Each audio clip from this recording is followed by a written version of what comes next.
Hello everyone, welcome back to another video lesson. And today we will learn about markups, what they are, why businesses use them, and how to calculate markup rate, and selling price. By the end, you'll be able to solve sample problems and practice on your own. Let's start with the basics. Cost is the original amount paid to acquire a product. Markup is defined as the extra amount added to the cost to set the selling price.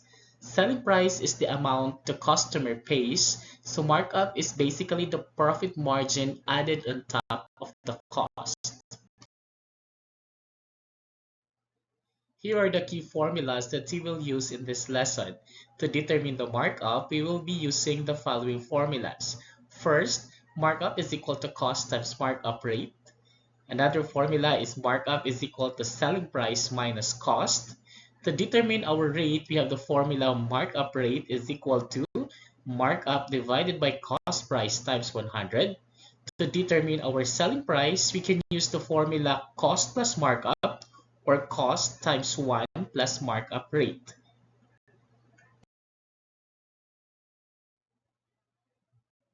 To apply those formulas, let's take a look at example number 1.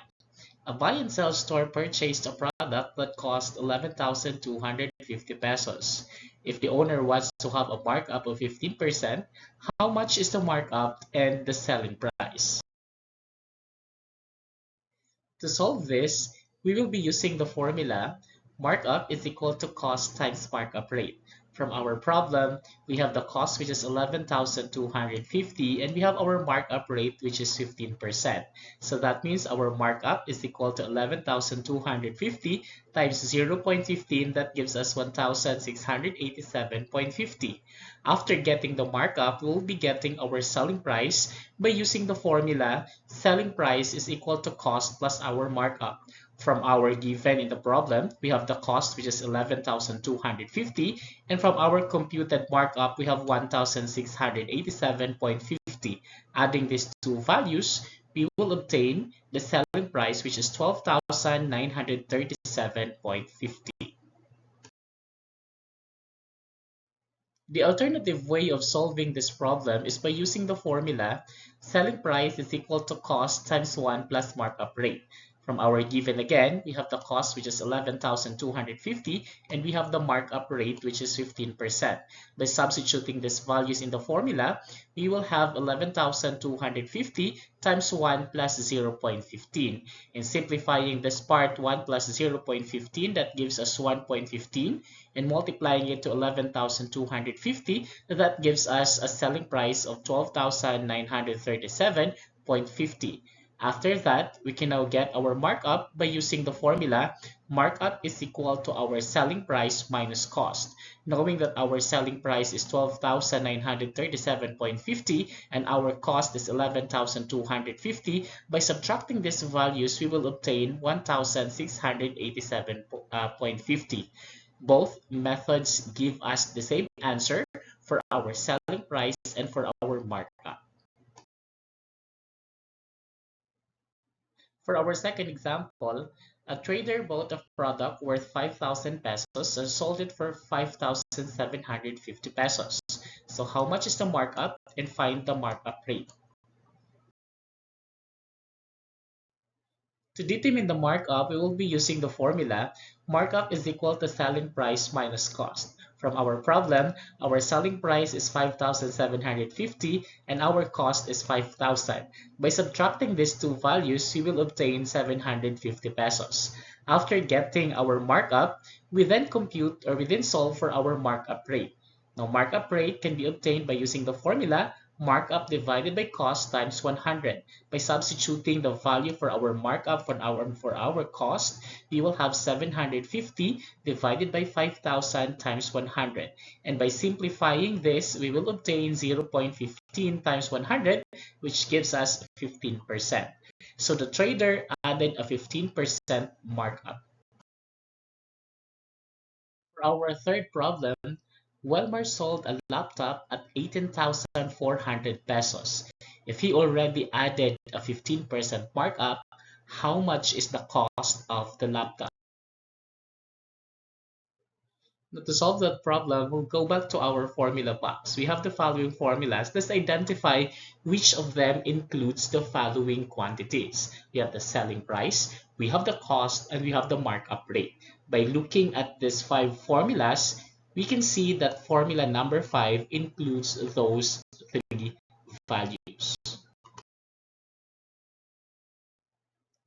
So from our fifth formula, we then derive the formula for finding our cost. So we have our original formula, selling price is equal to cost plus markup rate. Now for us to solve for this cost, we will be dividing both sides by 1 plus markup rate. As a result, we can cancel out this part here. So what is left in the right side of our equation is cost, and that gives us the formula cost is equal to selling price over 1 plus markup rate. After getting this formula, we then substitute our given from the problem. So to solve for the cost, cost is equal to selling price divided by 1 plus markup rate. From our given problem, we have the selling price, which is 18,400, and we have our markup rate, which is 15%. By substituting these two values in our formula, we will obtain 18,400 over 1 plus 0.15. And by simplifying our denominator, we will have 18,400 divided by 1.15, and dividing these two values here gives us an answer which is 16,000 pesos. So the laptop originally cost 16,000 pesos. Now this time, it's your turn. A shirt costs 750 pesos and will be sold with a 12% markup. How much is the markup and how much is the selling price? For our markup, we have here 750 pesos times 0.12. That gives us 90 pesos. And for our selling price, we will be adding our cost, which is 750, and our computed markup, which is 90, giving us a total of 840 pesos. Let's have a quick recap of the formulas that we have in this video. First, we have the formula for markup, that is cost times markup rate. We can also use selling price minus cost to solve for markup. Next formula is the computation of our markup rate, and that is markup divided by cost price times 100. To determine our selling price, we'll simply add our cost plus markup, or we can also use the formula cost times 1 plus markup rate. Markups help businesses set prices and earn profit. Thank you for watching. Practice more problems to master these calculations.